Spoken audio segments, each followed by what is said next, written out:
का दुग्ध द्वारा अभिषेक करने के बाद और जितना गौ माता का वजन है और उतने अन्न का और गौ माता के लिए दान कर देना चाहिए अथवा ब्राह्मण के लिए दान करने चाहिए। ऐसा व्यक्ति पापों से और गौ हत्या जैसे पाप से मुक्त हो जाता है। और कहा गया त्रिवक्त्रो हि रुद्राक्ष साक्षात् सानदन सदा तत्प्रभावात् भवेयुर्वै विद्या सर्वा प्रतिष्ठिता। कहा गया त्रिवक्तो ही रुद्राक्ष, यो तीन मुखी रुद्राक्ष को धारण करते हैं। पूज्य महाराज जी इस समय तीन मुखी आपको रुद्राक्ष वितरण करने का कार्य कर रहे हैं। ये रुद्राक्ष काय के लिए है ये भी आप लिख लीजिए। त्रिवक्त्रो यो ही रुद्राक्ष साक्षात् साधनदा सदा तत्प्रभावात् भवेयुर्वै विद्या सर्वा प्रतिष्ठिता। अगर जो तीन मुखी रुद्राक्ष को धारण करता है सभी विद्या आकर वहां पर प्रतिष्ठित हो जाती हैं। ये नहीं कि जो वेद पढ़ते ही हों उन्हीं को रुद्राक्ष धारण करना चाहिए। इसमें बताया गया विद्या सर्वा प्रतिष्ठिता, सभी प्रकार की विद्या, आप चाहे कला का क्षेत्र हो, चाहे आपकी शस्त्र विद्या हो, या आपकी शास्त्र विद्या हो, या आप किसी स्पोर्ट्स खेल कूद में हो, वो भी विद्या के अंतर्गत ही आते हैं। तो जो 14 प्रकार की विद्या हैं वो विद्या अपने आप ही आप थोड़े से प्रयास से चलकर आ जाती है। तो इसलिए तीन मुखी रुद्राक्ष अपने जो बच्चे जो विद्या में लगे हुए हैं, जो पढ़ रहे हैं, चाहे वो पब्लिक स्कूलों में, कॉन्वेंट स्कूलों में, कॉलेजों में, जहाँ भी हैं, और उनके लिए यह तीन मुखी रुद्राक्ष अति श्रेष्ठ है। इसीलिए मैं तो आप सबसे निवेदन करूंगा, अगर किसी संत महापुरुष के द्वारा यह रुद्राक्ष प्राप्त हो जाए तो यह बहुत बड़ा प्रभावी होता है। इसलिए प्रयास करें कि आपको पूज्य महाराज जी के द्वारा यह तीन मुखी रुद्राक्ष प्राप्त हो जाए और उसे आप, और देखिए रुद्राक्ष स्वर्ण या चांदी में बहुत प्रभावी होता है। इन बच्चों को आप लाल या पीले धागे में और आप इस रुद्राक्ष को धारण करवाइए, ये बच्चों के लिए बहुत शुभ होगा जो बच्चे विद्या अध्ययन में लगे हुए हैं। चतुर्वक्त्र स्वयं ब्रह्मा नरहत्यां विपोहते दर्शना स्पर्शना सद्य चतुर्वर्ग फलप्रद। और जो चार मुखी रुद्राक्ष है चतुर्वक्त्र ब्रह्म स्वयं ब्रह्म, ये चार मुखी जो रुद्राक्ष है वो किसका रूप है? ब्रह्मा जी का रूप है। एक मुखी रुद्राक्ष तो भैया भगवान शिव का रूप है और चार मुखी रुद्राक्ष है वो ब्रह्मा का रूप है। नर हत्यां विपोहति, अगर किसी से जाने अनजाने में अगर नर हत्या जैसा पाप हो गया है, किसी से किसी व्यक्ति की हत्या हो गई है, तो ऐसे व्यक्ति को चार मुखी रुद्राक्ष धारण करना चाहिए। और इसमें तो यहाँ तक कहा गया है कि दर्शनात् स्पर्शनात्, दर्शन से और स्पर्श से क्या होता है? देखिए चतुर्वर्ग फलप्रदा, ये तो भैया अगर चार मुखी रुद्राक्ष किसी को धारण करने को मिल जाए तो इससे चार प्रकार के फल प्राप्त होते हैं। वो है धर्म, अर्थ, काम और मोक्ष, यह चतुर प्रसाद प्राप्त हो जाते हैं। इसलिए चार मुखी रुद्राक्ष भी अति श्रेष्ठ है। और फिर पांच मुखी रुद्राक्ष के लिए और भगवान शिव ने क्या कहा पार्वती से? पंचवक्त्र स्वयं रुद्र कालाग्निर्नामतः प्रभु सर्वमुक्ति प्रदश्चैव सर्व काम फल प्रदः। कहा गया कि पंचवक्त्र स्वयं रुद्र, भैया पांच मुखी रुद्राक्ष है वह स्वयं रुद्र का ही रूप है। ऐसा वह पांच मुखी रुद्राक्ष, तो इसका पुण्य फल क्या है? कालाग्निर नामतः प्रभु, इसका नाम है कालाग्निर, और इसका धारण करने से सर्व मुक्ति प्रदश्चैव सर्व काम फलप्रदा, और इसको धारण करने से सर्व प्रकार की और कामनाएं पूर्ण हो जाती हैं। और आपको फिर अभी पूज्य महाराज श्री जी जिस छह मुखी रुद्राक्ष की बात कर रहे थे, षण अगम्यागमनम पाप अभक्षस्य च भक्षणम इत्यादि सर्व पापानि पंचवक्त्रो विपोहति। और कहा गया कि पांच मुखी रुद्राक्ष उनके लिए है जिसमें अगम्यागमनम पापम, ऐसा किसी ने कर लिया हो, किसी पर पुरुष और किसी पर स्त्री के साथ अगर किसी ने संबंध बनाए हों, और अभक्षस्य च भक्षणम, किसी ने जो नहीं खाना चाहिए वह गलती से खा लिया हो, या किसी प्रकार के संयोग में आकर और संसर्ग में आकर उन्होंने अभक्ष्य वस्तु का भक्षण कर लिया हो, ऐसे लोगों को 5 मुखी रुद्राक्ष धारण करना चाहिए। प्राय ऐसा हो जाता है, आज आप मसाले लेने के लिए जाओ, उसमें भी कुछ ना कुछ मिक्स होता है। आजकल देखिए शुद्ध तो वही है जो अपने हाथों से बनाकर आप खा रहे हो, बाकी वो किसी ने कहा है मिलावट का जहर है, हाँ जी, इसमें विश्वास करने लायक नहीं है। तो जो उन्होंने अभक्ष्य पदार्थों का भक्षण गलती से कर लिया हो, अगम्य स्त्री पुरुष का अगर उसने साथ कर लिया हो, तो ऐसे लोगों को पंचमुखी रुद्राक्ष धारण करने चाहिए। षड्वक्त्रः कार्तिकेयस्तु धारणा दक्षिणे भुजे। अब कहा गया कि 6 मुखी रुद्राक्ष का प्रभु आप हमें महात्म्य बताइए कि 6 मुखी रुद्राक्ष और किसके लिए हैं, 6 मुखी रुद्राक्ष धारण करने से क्या होता है। तो कहा गया कि षड्वक्त्रः कार्तिकेयस्तु, भैया 6 मुखी रुद्राक्ष को साक्षात आप कार्तिकेय जी स्कंद समझो। और कहा गया कि धारणा दक्षिणे भुजे, और इस रुद्राक्ष को दक्षिण भुजा में धारण करना चाहिए। 6 मुखी रुद्राक्ष को हमेशा किस में धारण, दक्षिण भुजा, जिसे राइट हैंड बोलते हैं ना, हाँ जी, दक्षिण भुजा में धारण करना चाहिए। तो कहा गया कि इससे क्या होता है कि ब्रह्म हत्यादि कई पापैर मुच्यते नात्र संशयः।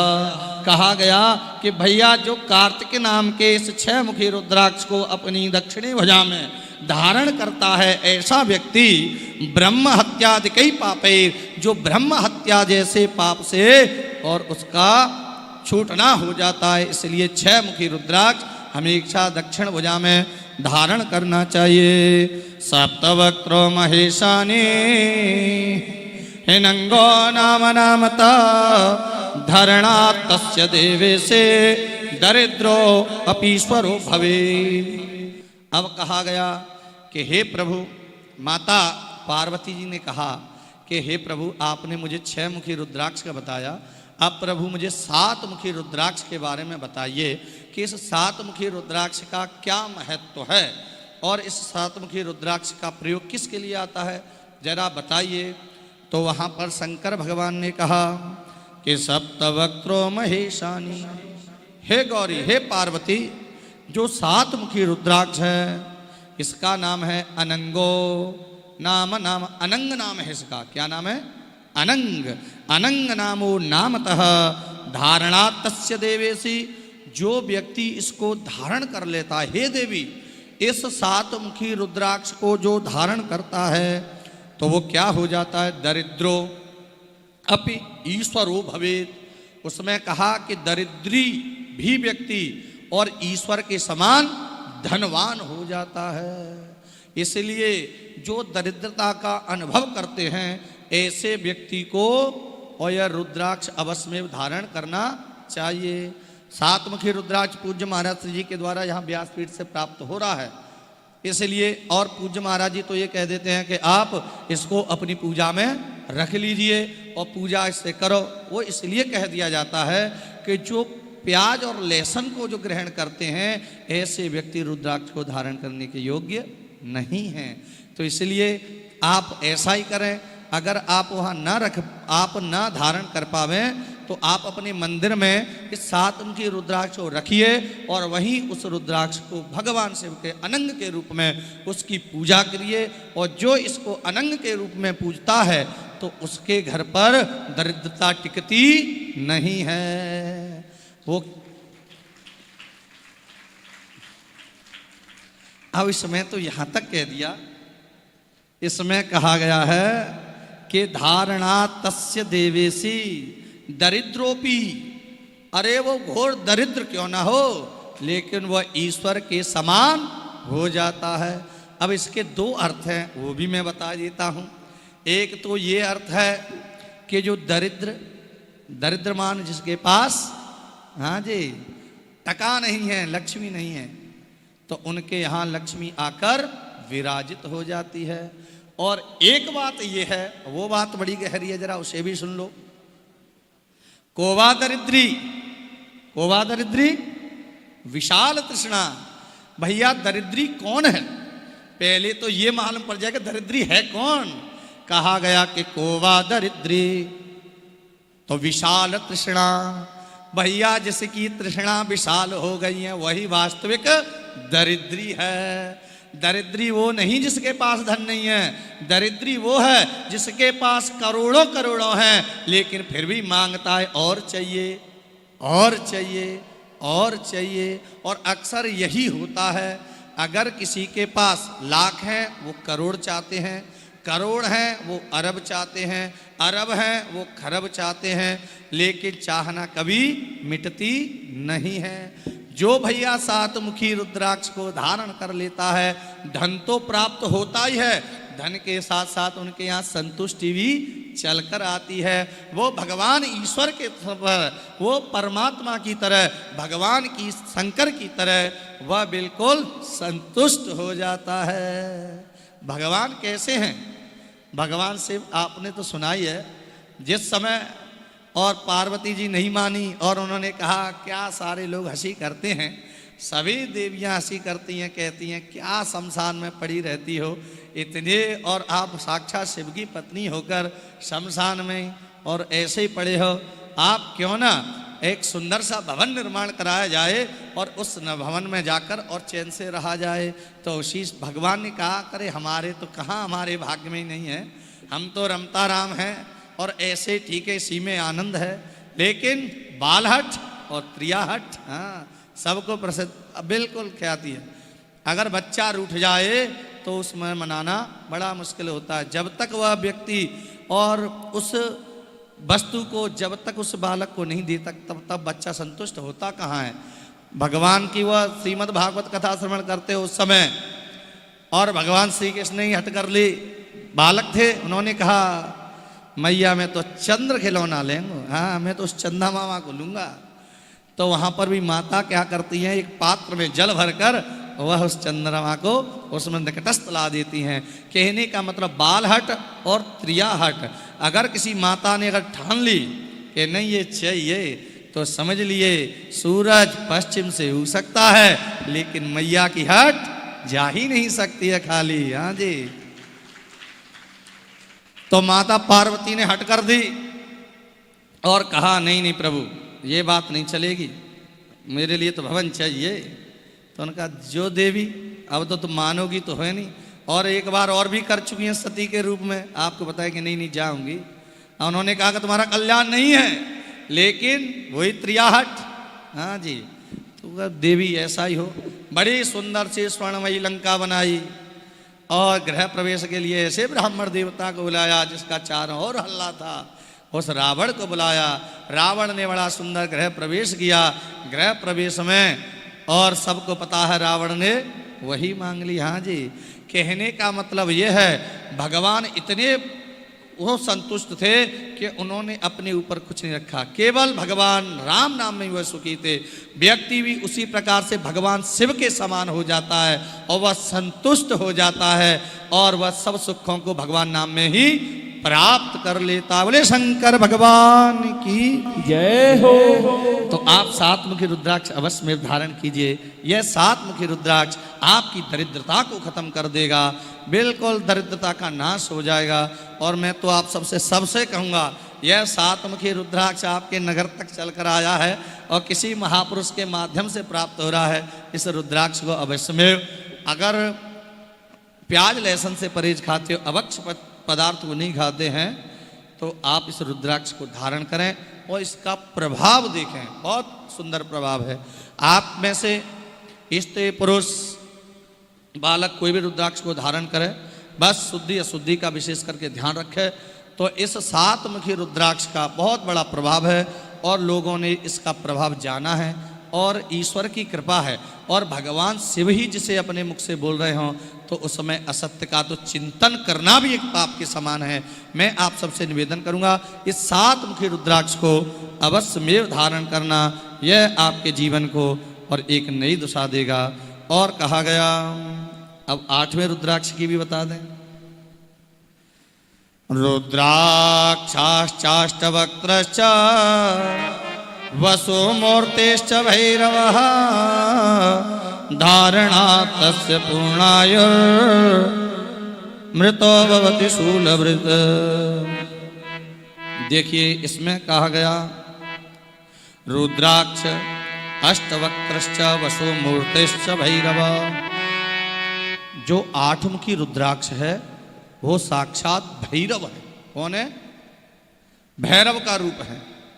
तो कहा गया कि अष्ट, अब ये बताइए भैरव का रूप है तो इसका कार्य क्या है, इससे क्या प्राप्त होता है? तो कहा गया कि धारणा तस्य पूर्ण आयुर, भैया इस आठमुखी रुद्राक्ष को धारण करता है उसकी पूर्ण आयु होती है, उसकी अल्प आयु में मृत्यु नहीं होती है। कोई ऐसा हो किसी की कुंडली में ऐसा दोष हो कि अल्प आयु दोष है, कह रहे हैं कि इसकी उम्र 30 की है, 35 की है, 40 की है, या इसके जीवन में अकाल मृत्यु लिखी हुई है, ऐसे लोगों को यह आठमुखी रुद्राक्ष धारण करना चाहिए। धारणा तस्य पूर्णायुर, भैया ऐसा व्यक्ति पूर्ण आयु को प्राप्त होता है।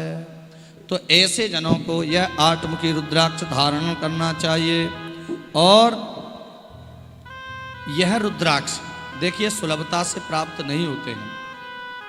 आजकल बड़ा व्यापार चल रहा है रुद्राक्ष का, और आजकल तो फैक्ट्रियां डाली गई हैं, पता ही नहीं पड़ता कि कौन असली है कौन नकली है। लेकिन मैं आपको बताना चाहूँगा ऐसी बात नहीं है कि असली है ही नहीं, हमेशा नकली असली का ही बनता है। हाँ जी, नकली वही होगा जिसका असली होगा। मतलब मार्केट में 2000 के नकली नोट आए या फिर 500 का नकली नोट आया, तो नकली जब आएगा जब उसका पहले से असली विद्यमान होगा। लेकिन इसका किसको पता हो, वही जान पाते। जैसे हीरे की परख जौहरी करता है, अपने अपने कार्य में सब दक्ष होते हैं। हाँ जी, ऐसा नहीं है। वो किसे कहा कि देखिए ताको ताम तैये छाजे बाकी पीठ मोंगर आवाज है। हाँ जी, जिसका काम, जैसे आप व्यापारी लोग हैं, दाल को हाथ में लेते ही बता दो कि ये पॉलिश की है, अच्छी है, रखी हुई है, या दिनारी है या कैसी है, ये देखते ही बता देंगे। हाथ का स्पर्श क्या, दूर से ही बता देंगे कि ये नहीं ये नहीं ये नहीं चाहिए, ये ऐसी है। आप थोड़े से चावल को लेके टटोल के ही बता दोगे ये इस प्रकार का नहीं है, इस प्रकार का है। इसी प्रकार से जो महापुरुष हैं, जो जन हैं, वो इसी रुद्राक्ष को और बड़ी बारीकी से जानते हैं। पूज्य महाराज श्री जो रुद्राक्ष लेकर आए हैं, ये सारे रुद्राक्ष नेपाल से आए हुए हैं, जहाँ पर इनकी उपज है। तो मैं तो आप सबसे यही कहूँगा, रुद्राक्ष आपको अगर प्राप्त हो जाएं, और आप पूज्य महाराज जी से आग्रह भी कर सकते हैं, जो भी रुद्राक्ष आप लेना चाहें वो पूज्य महाराज जी आप सबके लिए व्यवस्था कराई देंगे। अब मैं आपको 9 मुखी रुद्राक्ष की और मैं महिमा बता ही देता हूँ। भैरवो नववक्त्रश्च कपिलश्च मुनिस्मृता दुर्गावादधिष्ठात्री नवरूपा महेश्वरी तम धारयिद्वामा हस्ते रुद्राक्ष भक्ति तत्परा सर्वेश्वर भवेन्नूना मम तुल्यो न संशयः। इस 9 मुखी रुद्राक्ष की महिमा तो और अनंत अनंत गुनी है। इसमें बताया गया है, इसमें तो इतनी सुंदर इसकी महिमा है कि भैया जो 9 मुखी रुद्राक्ष को धारण करते हैं, दुर्गा व तद अधिष्ठात्री, इसकी इस 9 मुखी रुद्राक्ष की जो अधिष्ठात्री देवी है वो नव देवी नवरूपा महेश्वरी है। और कहा गया तम धारयेद वाम हस्ते, इस 9 मुखी रुद्राक्ष को बाएं हाथ में धारण करना चाहिए। 9 मुखी रुद्राक्ष हमेशा बाएं हाथ में धारण करना चाहिए। और कहा गया रुद्राक्षम भक्ति तत्परः, जो भक्ति के साथ, देखिए श्रद्धावान लभते ज्ञानम, श्रद्धा और विश्वास फलदायकम। देखिए आप किसी वस्तु पर, किसी चीज पर, किसी देव पर जब आप विश्वास करते हैं तो विश्वास ही फलदायी होता है। अगर बिना विश्वास के अगर आप काम करते हो तो वह फलदायी नहीं होता है। मैं एक छोटा सा उदाहरण दूंगा। आपने प्रहलाद जी की पावन कथा श्रवण करी है, सबको पता है प्रहलाद जी की पावन कथा को। प्रहलाद जी को केवल विश्वास ही तो था, प्रहलाद जी को विश्वास था कि भगवान इस खम्भे से भी प्रकट हो जाएंगे, और भगवान नरसिंह भी और उसी खम्भे को खाड़कर प्रकट हुए थे। अब आप कहोगे कि खम्भे में भगवान, देखिए भगवान तो वो हैं, देखिए आत्मा सदैव उस व्यक्ति, अब कहते हैं आत्मा और परमात्मा, देखिए आत्मा सो ही परमात्मा, ठीक है अच्छी बात है, लेकिन आत्मा और परमात्मा में इतना अंतर है कि आत्मा तो वहाँ होती है जहाँ जीव होता है, प्राण होते हैं, लेकिन परमात्मा कण कण में विद्यमान होता है, जड़ चेतन गुण दोष में। देखिए जड़ हो चेतन हो सब में परमात्मा विद्यमान होता है। तो मैं कहने का तात्पर्य यह है, भगवान सदैव भक्तों के विश्वास में होते हैं। अगर आपका विश्वास अगर है तो समझिए भगवान है, अगर आपका विश्वास नहीं है तो आपको भगवान सम्मुख खड़े होंगे लेकिन आपको दर्शन नहीं मिलेगा। इसलिए आप ये ना सोचें कि इतना सा रुद्राक्ष और इतना प्रभावी, अरे सालिग्राम की बटुलिया चाहे छोटी हो चाहे बड़ी हो, फल भैया बराबर ही प्राप्त होता है। तो इस नवमुखी रुद्राक्ष का भैया क्या अब महात्म्य है वो आप श्रवण कीजिए। के भैरवो नववक्त्रश्च कपिलश्च मुनिस्मृतः दुर्गा वा तदधिष्ठात्रे नवरूपा महेश्वरी तं धारेद वामहस्ते रुद्राक्षं भक्ति तत्परा सर्वेश्वरो भवेन्नूना मम तुल्यो न संशयः। हे कहने लगे, हे देवी अब इस नौमुखी रुद्राक्ष की महिमा में क्या कहूँ। इसकी महिमा तो इतनी है, जो व्यक्ति भक्ति से समन्वित होकर इस नवमुखी रुद्राक्ष को और अपने बाएं हाथ में धारण कर लेता है, तम धारेत वाम हस्ते रुद्राक्षम भक्ति तत्परः सर्वेश्वरो भवेन्नूनम। अरे भैया ऐसे व्यक्ति के आगे तो सर्वे सर्वे छोटे हो जाते हैं। नूनम मम तुल्यो न संशयः, कहा गया कि भैया ऐसा व्यक्ति तो मेरे बिल्कुल बराबर हो जाता है। नौमुखी जो रुद्राक्ष और भक्ति के साथ जो धारण करता है वो मम तुल्यो न संशयः। अरे देवी इसमें संशय मत करना, ऐसा व्यक्ति तो मेरे तुल्य हो जाता है। ऐसी नौमुखी रुद्राक्ष की और महात्म है, इनमें बड़ी महिमा है रुद्राक्ष की। आप इन रुद्राक्ष की पावन महिमा को श्रवण कर गए, बिना रुद्राक्ष के कोई रह मत जाना। रुद्राक्ष अवश्य धारण करना, यह आपको इस लोक और परलोक दोनों को सुधारने का कार्य करता है। आप इस रुद्राक्ष को अवश्य धारण करेंगे। और कहा गया 10 मुखी रुद्राक्ष के बारे में ही बता देते हैं। कुछ रुद्राक्ष हम महाराज जी के लिए भी छोड़ देते हैं, ठीक है कि नहीं। तो अभी एक भजन भैया कुलदीप आप अब भगवान शिव के लिए एक सुंदर सा भजन माताओं को बोलिए। शंकर भगवान की जय हो। और प्रेम से अभी 2 मिनट भगवान के इस पावन भजन से आप जुड़ेंगे और फिर आगे की फिर रुद्राक्ष की महिमा महाराज से जी पहुंचेंगे तो महाराज जी, नहीं तो यह दास ही फिर आगे के लिए बढ़ा देगा। तो एक भगवान नाम पावन सा भजन।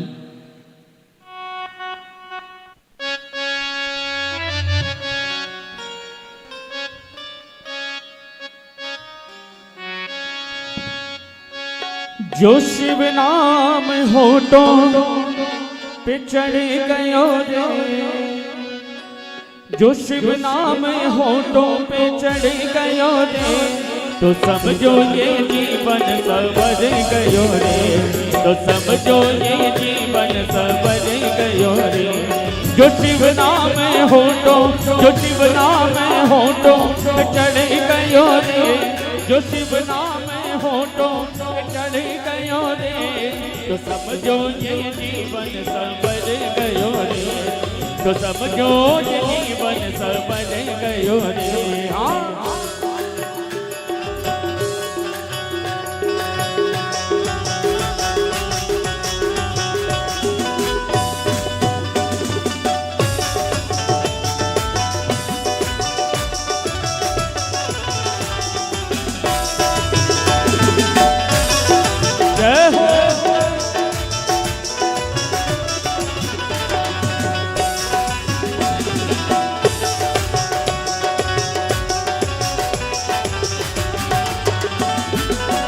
मन में बसा ले तुम शिव का शिवाला, मन में बसा ले तुम शिव का शिवाला, साथ चलेगा तेरे डमरू वाला, साथ चलेगा तेरे डमरू वाला।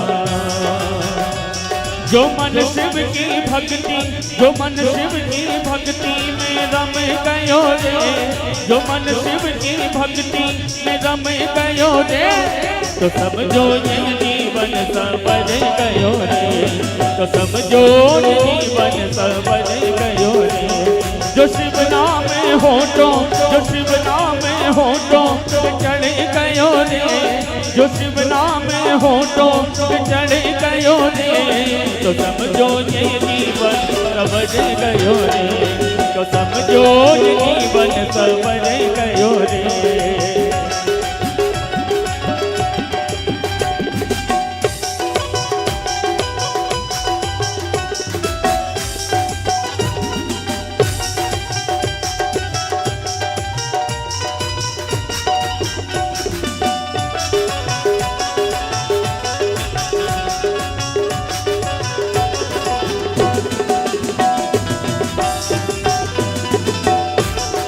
जय हो। जग की माया पड़ी उलझावे, जग की माया पड़ी उलझावे, पाप कर्म भक्ति के आड़े आवे, पाप कर्म भक्ति के आड़े आवे। जो शिव जी ने हाथ, जो शिव जी ने हाथ पकड़ लियो रे, जो शिव जी ने हाथ पकड़ लियो रे, तो समझो ये जीवन सवर गयो रे, तो समझो ये जीवन सवर गयो रे।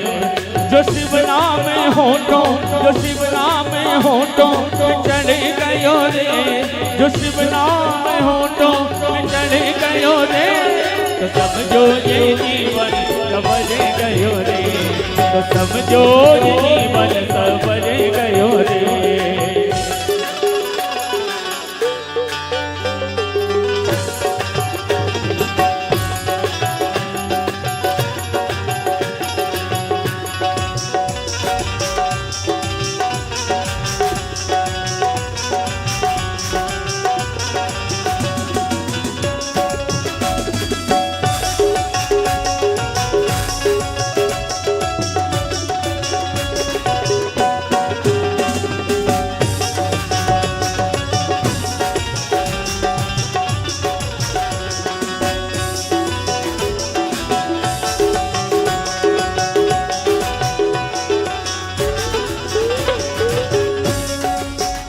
शिव शंकर का नाम बड़ा ही प्यारा, शंकर का नाम बड़ा ही प्यारा, शंकर का नाम बड़ा ही प्यारा। नाम ने लाखों को पार उतारा, नाम ने लाखों को पार उतारा। जो भोलेनाथ ने, आज भोलेनाथ ने हाथ पकड़ लियो रे, जो भोलेनाथ ने हाथ पकड़ लियो रे, तो समझो ये जीवन सवर गयो रे, तो समझो ये जीवन सवर गयो रे। जो शिव नाम होठों, जो शिव नाम होठों चढ़ गयो रे, जो शिव नाम होठों चढ़ गयो रे, तो समझो ये जीवन सवर गयो रे, तो समझो ये जीवन सवर गयो रे। तो समझो ये जीवन सवर गयो रे, तो समझो ये जीवन सवर गयो रे। जो शिव नाम होठों में चढ़ गयो रे, जो शिव नाम होठों में चढ़ गयो रे, तो समझो ये जीवन सवर गयो रे, तो समझो ये जीवन सवर गयो रे, तो समझो ये जीवन सवर गयो रे, तो समझो ये जीवन सवर गयो रे, तो समझो ये जीवन सवर गयो रे, तो समझो ये जीवन सवर गयो रे, तो समझो ये जीवन सवर गयो।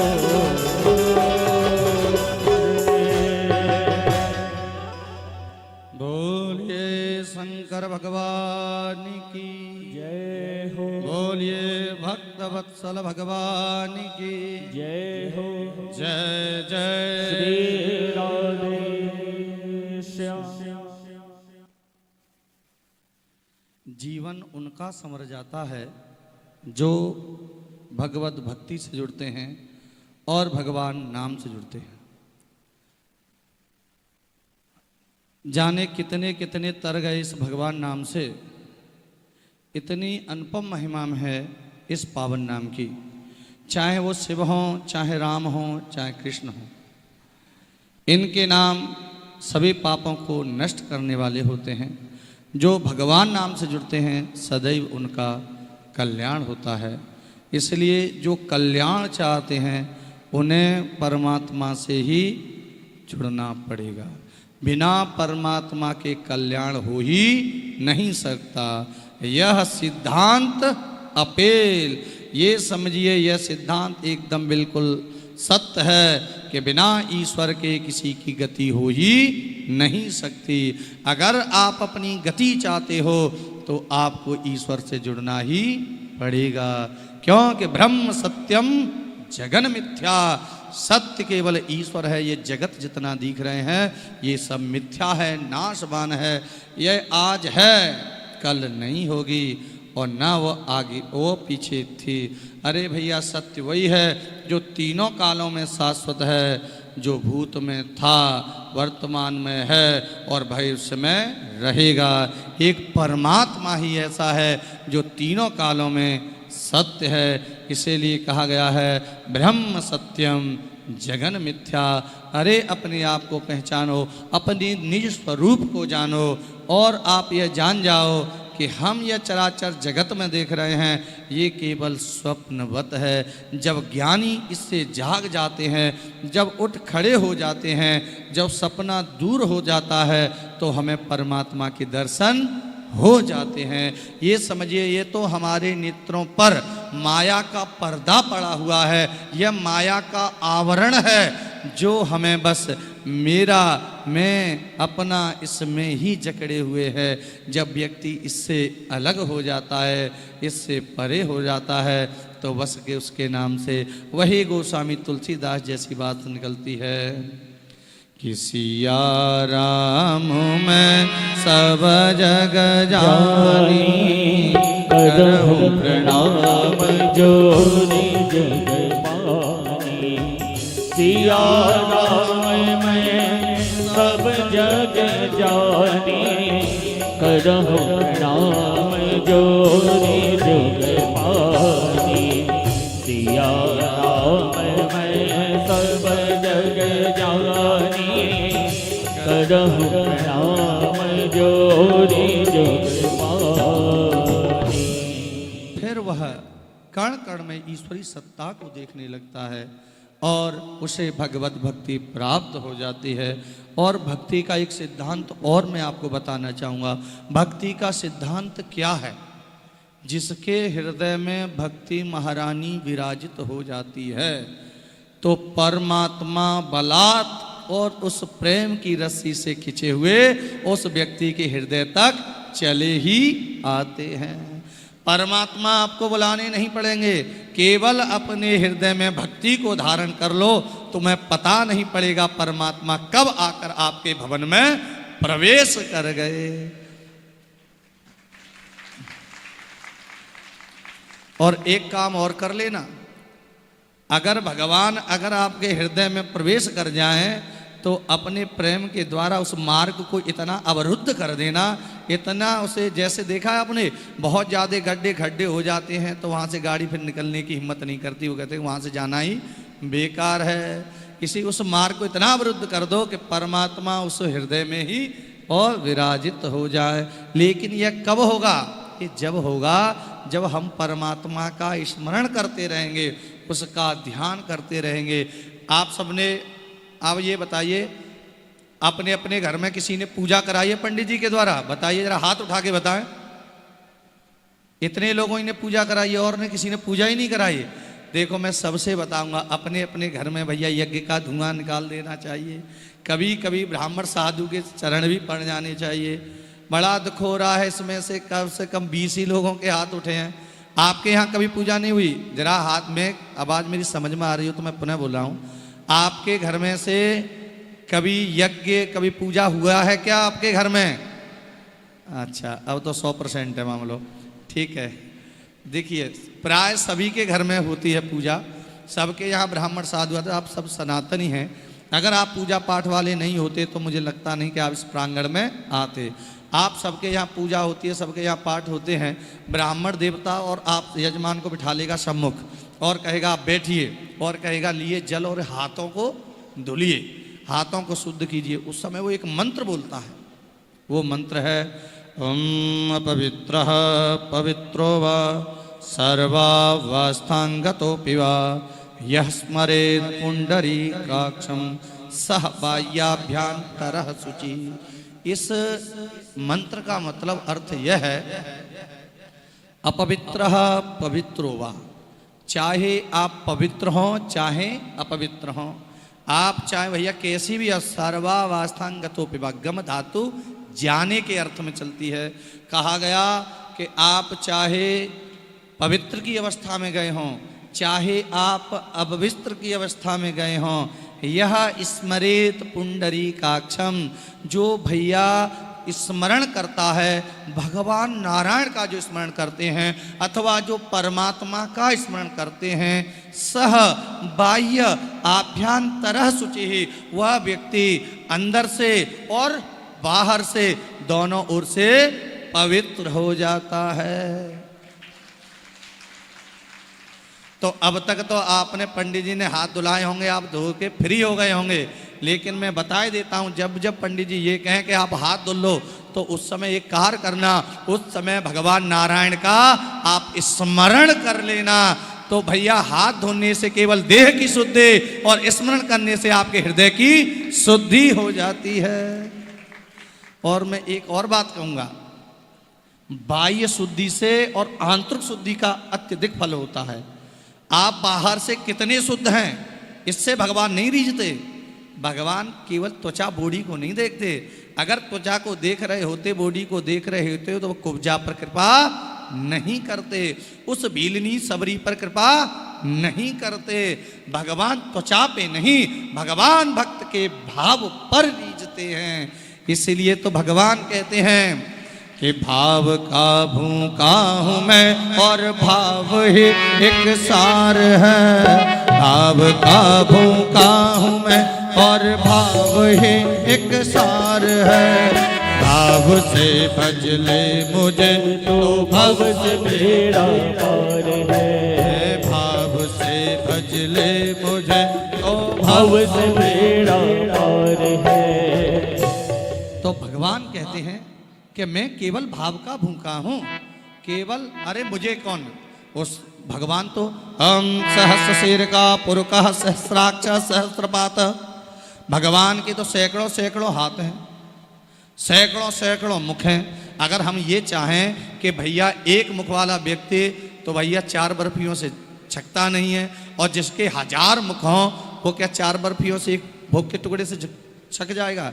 नहीं, भगवान कहते हैं अरे मुझे आपका कुछ नहीं चाहिए, मुझे चाहिए तो आपका निर्मल मन चाहिए, आपका भाव चाहिए। अगर भाव नहीं होता तो मुझे ये बताइए कि भगवान और दुर्योधन के मेवाओं को त्याग करके और कभी उस विदुरानी के यहाँ छिलके नहीं खाते, उनको तो भाव प्रिय थे। उस समय कहा हे दुर्योधन, मुझे तेरे मेवाओं में स्वाद नहीं है, तुझे अगर मुझे खिलाना है तो पहले भाव पैदा करना पड़ेगा। और दुर्योधन तेरे अंदर भाव नहीं है, तेरे मेवा तेरे ये तुझको मुबारक। और मैं चला उस विदुरानी के यहाँ, और विदुरानी के यहाँ प्रेम से उस छिलकों को खाते हैं। तो वहाँ भगवान तो भाव प्रधान है, भगवान तो भाव के हैं। इसलिए दो बातों को और आप ध्यान रखना, आप लिख सकें तो लिखें, ये आपके जीवन के लिए बहुत उपयोगी हैं। वो ये हैं, क्या है? पितरः वाक्यमिच्छन्ते भावमिच्छन्ति देवता। दो बातें आप ध्यान रखना। वो दो बातें ये हैं, दो प्रकार के आप कार्य करते हैं घर में। एक तो पितरों के लिए कार्य करते हैं और एक देवताओं के लिए कार्य करते हैं। आप अमावस्या को जब ब्राह्मण भोजन कराते हैं तो वो पितरों के लिए कराते हैं, पूर्णिमा को द्वादशी को और दिन कराते हैं, देवताओं को रिझाने के लिए कार्य करते हैं। लेकिन देवताओं पितरों के कार्य में बहुत दो अंतर हैं। वो क्या अंतर है? कहा गया कि पितरा वाक्य मिच्छन्ति भाव मिच्छन्ति देवता। जो पितर होते हैं वो वाक्यों को ग्रहण करते हैं। किसको?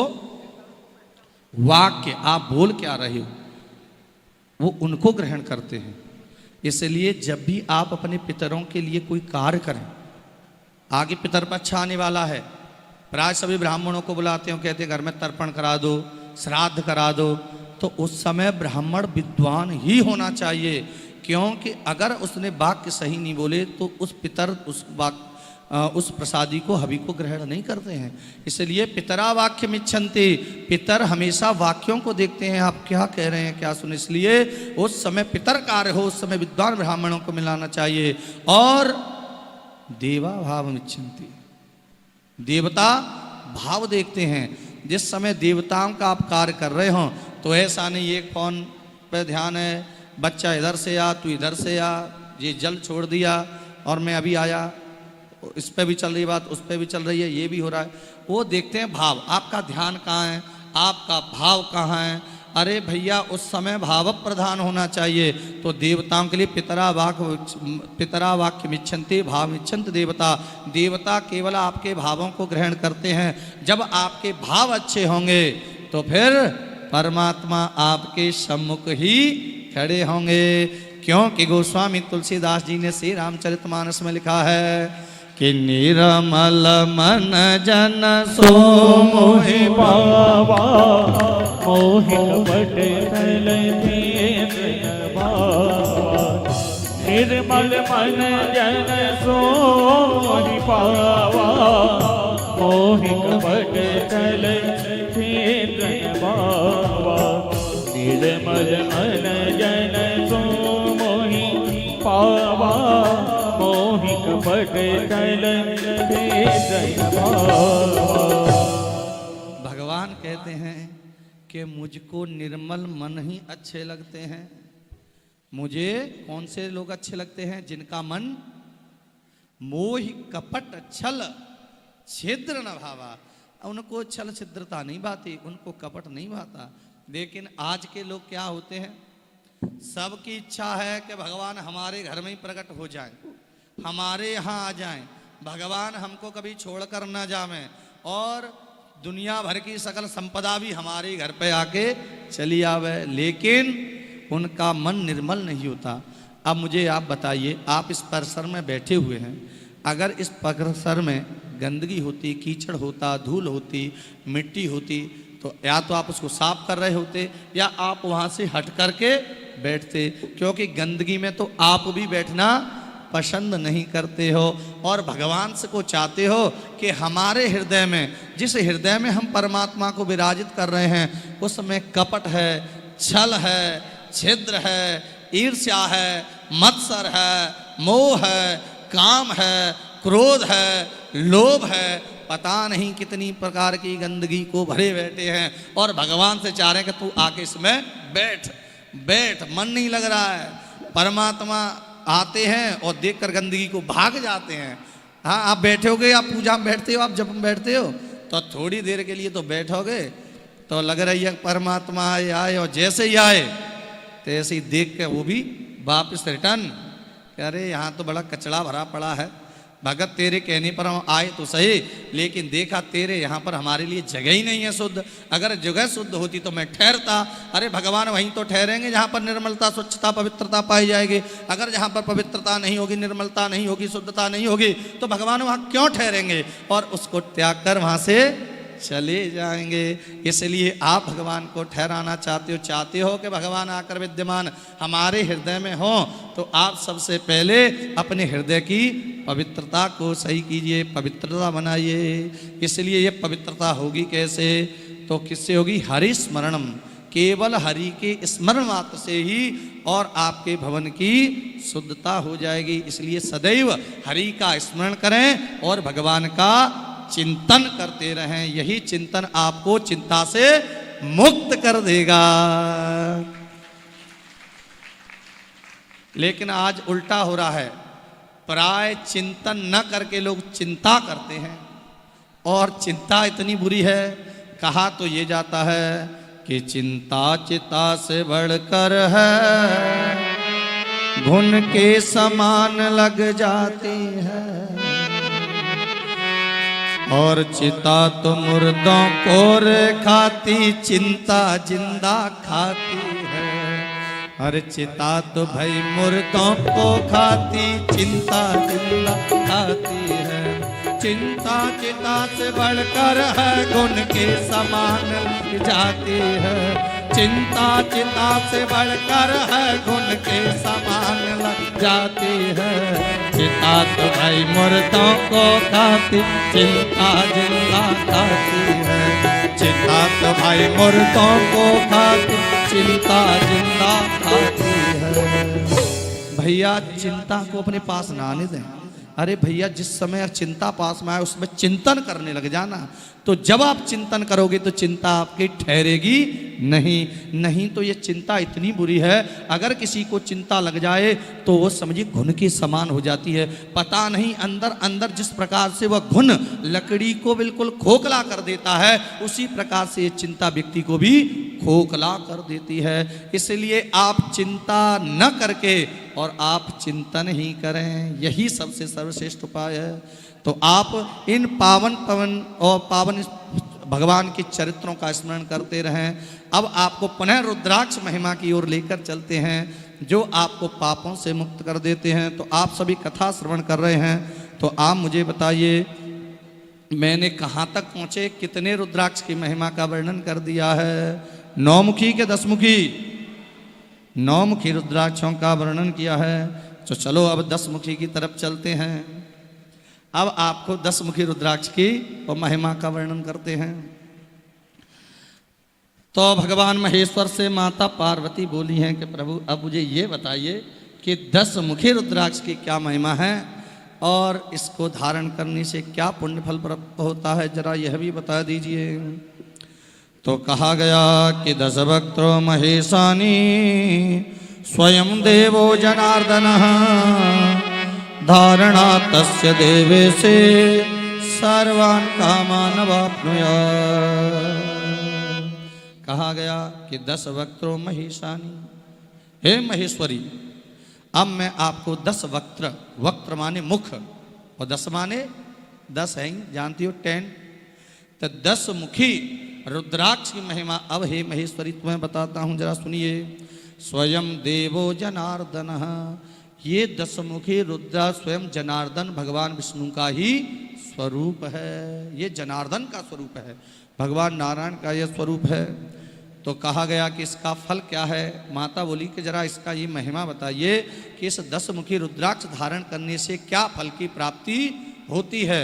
और देखिए सभी को इन रुद्राक्ष धारण करने के जिसको जिसकी जरूरत है, यम यम चिंतते कामम तम तम प्राप्नोति निश्चितम। भैया जिस कामना के लिए आप ये रुद्राक्ष धारण कर रहे हैं, ईश्वर की कृपा से आपकी वही मनोकामना पूर्ण हो जाएंगी। तो बजाओ तो ना, चकाचक बजाओ, हाँ मरी मरी सी बजा रहे हो, ठीक ठाक बजाओ। तो कहा गया 10 वक्त्रो महेशानी स्वयं देवो जनार्दन, धारणा तस्य देवे से सर्वान् कामान् वाप्नुयात्। कहा गया कि जो इस 10 मुखी रुद्राक्ष को धारण करते हैं उसकी एक नहीं दो नहीं तो कहा कितनी, कि कहा गया सर्वान कामान अवाप्नुयात्, इसकी सभी कामनाएं पूर्ण हो जाती हैं। भगवान जनार्दन की कृपा से जो इस 10 मुखी रुद्राक्ष को धारण करते हैं, भगवान सांब सदाशिव के उन चिन्हों को धारण करते हुए और उनके मुख पर पंचाक्षर मंत्र का उच्चारण होता है, ऐसे जनों की सभी कामनाएं पूर्ण हो जाती हैं। इसलिए जो सभी कामनाओं की पूर्ति चाहते हैं वो हमेशा इस 10 मुखी रुद्राक्ष को धारण करें। बड़ी महिमा है रुद्राक्ष की। 2 चीज़ों की इतनी महिमा बताई गई, एक तो त्रिपुंड और एक रुद्राक्ष। यहाँ तक बताया गया है आपके घर में कभी भी महारुद्राभिषेक हो और ब्राह्मण देवता महारुद्राभिषेक कराने के लिए आवें, उस समय 2 चीज़ें आपके पास अवश्य में होनी चाहिए। वो 2 चीज़ कौन सी हैं? एक तो आपके भाल पर त्रिपुंड होना चाहिए भस्म का, और एक दूसरी रुद्राक्ष की माला। यहां तक कहा गया है बिना भस्म त्रिपुंडेन बिना रुद्राक्ष मालया पूज तोपी महादेवा न तस्य फलप्रदः। कहा गया कि भैया जो रुद्राक्ष की माला और मस्तिष्क पर भगवान के उन चिन्ह त्रिपुंड को धारण नहीं करता है, उसे भगवान की पूजा का फल प्राप्त नहीं होता है।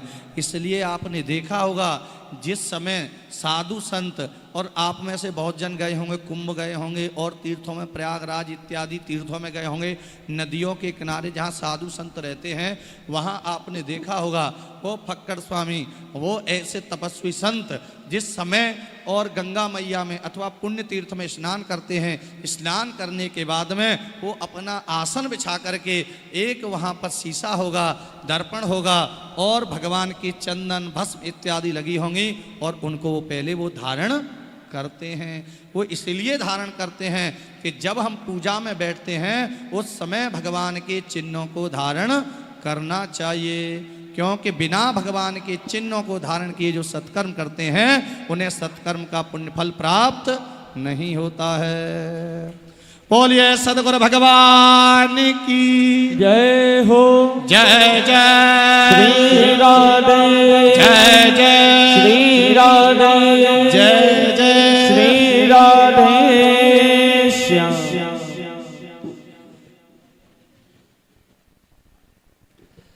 पूज्य महाराज श्री जी और आप सबके मध्य में आ चुके हैं और अब आप पूज्य महाराज श्री जी की पावन वाणी का आनंद लेंगे।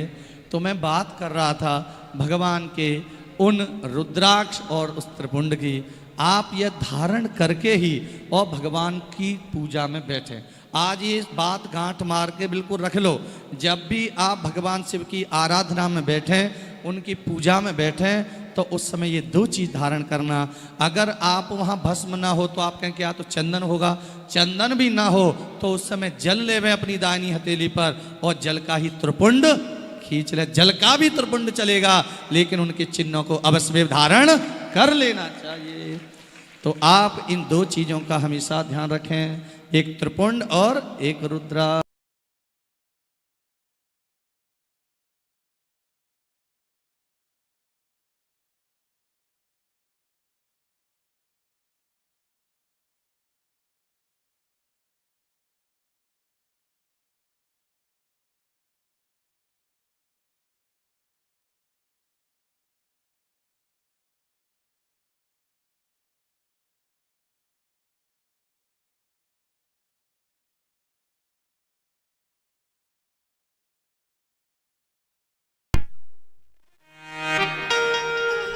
श्री राधे, आपके लिए बहुत बहुत धन्यवाद कि आप बैठे रहे, आप गए नहीं।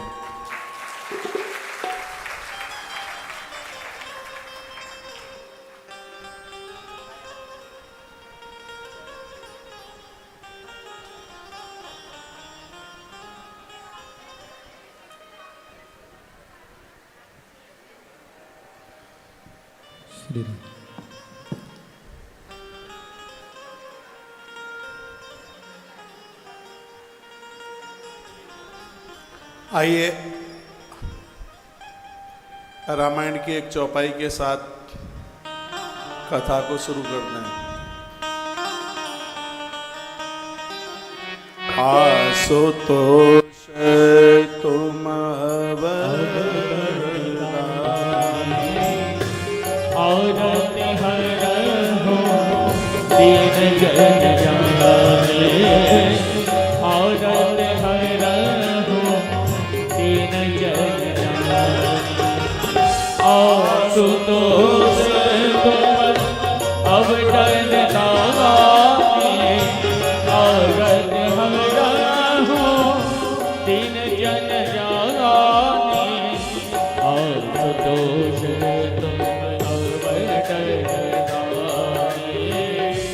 औरत हर हो दीन जन जाने, औरत हर हो दीन जन जाने।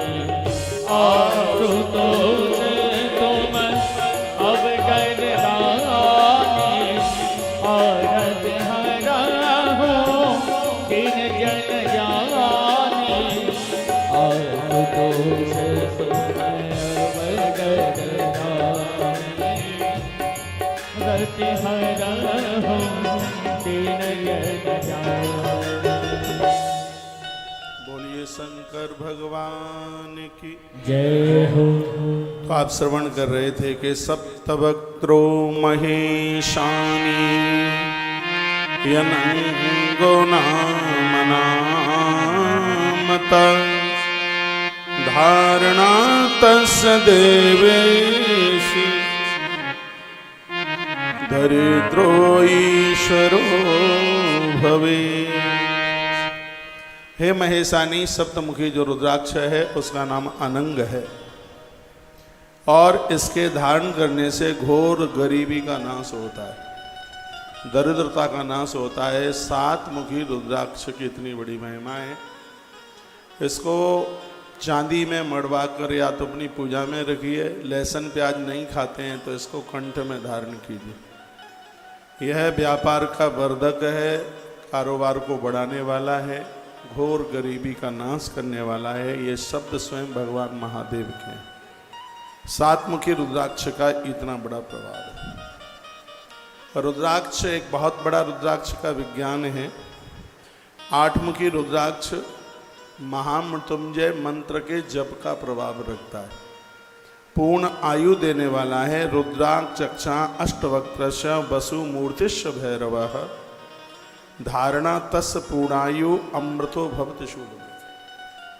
पूर्ण आयु देता है 8 मुखी रुद्राक्ष। यदि ज्योतिषियों ने ये कह दिया है कि जन्म पत्री में उम्र कम है तो ऐसे जातक लोगों को, चाहे वो स्त्री हो चाहे पुरुष, चाहे बेटा हो चाहे बेटी, 8 मुखी रुद्राक्ष, माइक सही करिए, 8 मुखी रुद्राक्ष धारण कराइए। 8 मुखी रुद्राक्ष है वह पूर्ण उम्र पूरी आयु देने वाला है। नववक्त्रस्य कपिलस्यः मुनिस्मृतः भैरवो नववक्त्रस्य कपिलो मुनिस्मृतः दुर्गा वा तदष्ठात्री नवरूपा महेश्वरी तम धारयेत वामहस्ते रुद्राक्षं भक्त तत्परः सर्वेश्वरो भवे नूनम मम तुल्यो न संशय। भगवान शंकर 9 मुखी रुद्राक्ष की महिमा बताते हैं। कहते हैं कि इसकी आराध्या, इसकी देवी स्वयं माँ भगवती दुर्गा है। 9 मुखी रुद्राक्ष को धारण करने से दुर्गा सप्तशती का फल प्राप्त होता है। इतनी बड़ी महिमा है। 9 मुखी रुद्राक्ष साक्षात भगवती जगदम्बा का ही रूप है। इसको धारण करने से भगवान महादेव कहते हैं, जिस प्रकार से सब कुछ होते हुए मेरे पास बहुत बड़ा त्याग है, 9 मुखी रुद्राक्ष धारण करने वाला व्यक्ति स्त्री पुरुष संसार में फंस ही नहीं सकता। संसार का कोई रूप, सौंदर्य, लावण्य उन्हें अपनी तरफ आकर्षित नहीं कर सकता। यह है, मेरी आवाज आ रही है पीछे तक? सुन पा रहे हैं? 9 मुखी रुद्राक्ष बहुत मोस्ट वेरी इंपॉर्टेंट, बहुत ज़्यादा ही बढ़िया। एक बढ़िया होता है, एक बहुत बढ़िया होता है। इसमें माँ भगवती दुर्गा की बड़ी कृपा है। इसमें उन लोगों के लिए जो लोग अपने रास्ते से भटक गए हैं, ऐसे लोगों को स्वमार्ग पर लाने के लिए भगवान शिव कहते हैं 9 मुखी रुद्राक्ष बहुत बड़ा विशेष, बहुत ज़्यादा विशेष रूप है इसका। 10 वक्त्रो महेशानी स्वयं देवो जनार्दन धारणा तस्य देवेशी सर्वान् कामान वाप्नुया। जो 10 मुखी रुद्राक्ष है वो संकल्प सिद्धि के लिए, जैसे आपने कोई संकल्प लिया कि प्रभु हमारा ये काम आप कर दीजिएगा, भगवान हमारा ये काम हो जाए, फिर उसके बाद हम ये करेंगे, तो संकल्प सिद्धि कर देता है 10 मुखी रुद्राक्ष। बहुत ज़्यादा विशेष है और विशेष रुद्राक्ष में से एक है। एकादश मुखो यस्तु रुद्राक्ष परमेश्वरी। जो 11 मुखी रुद्राक्ष है यह राजाओं के लिए, फौजी सिपाहियों के लिए, जो देश की सीमा पर खड़े हुए देश की रक्षा कर रहे हैं, उनके लिए ये 11 मुखी रुद्राक्ष धरती का वरदान है। यह दुश्मन को परास्त कर देगा। 11 मुखी रुद्राक्ष धारण करने वाले के ऊपर दुश्मन का कभी भी प्रहार नहीं होगा। यह विशेषता है एकादश मुखी रुद्राक्ष की। एकादश मुखो एकादश मुखो यस्तु रुद्राक्ष परमेश्वरी सरुद्रो धारणा तस्या सर्वत्र विजयी भवेत्। 11 मुखी रुद्राक्ष धारण करने वाला व्यक्ति जिस फील्ड में चला जाएगा वहाँ उसको विजय मिलेगी। यह उनके लिए, जहाँ जिनको ऐसा लगता है कि हमारे शत्रु ज़्यादा बढ़ गए हैं, तो ये समझ लेना कि 11 मुखी रुद्राक्ष ये दुश्मन को परास्त कर देगा, दुश्मन की एक नहीं चलेगी। एकादश मुखी जो रुद्राक्ष है उसकी यह इतनी बड़ी महिमा अपने आप में। द्वादशास्यम तो रुद्राक्षम धारयेत केश दे सके आदित्याशैव ते सर्वे द्वादशैव स्तास्तता। 12 मुखी जो रुद्राक्ष है वो सिर में, ना गले में पहना जाता, वो ना बाजुओं में, उसको माला बना करके, आपने बहुत महात्माओं को देखा होगा, वो रुद्राक्ष की माला ऐसे यूं सिर के ऊपर लगा लेते हैं, चोटी में गूंथ लेते हैं। ये केस में ही इसको बांधा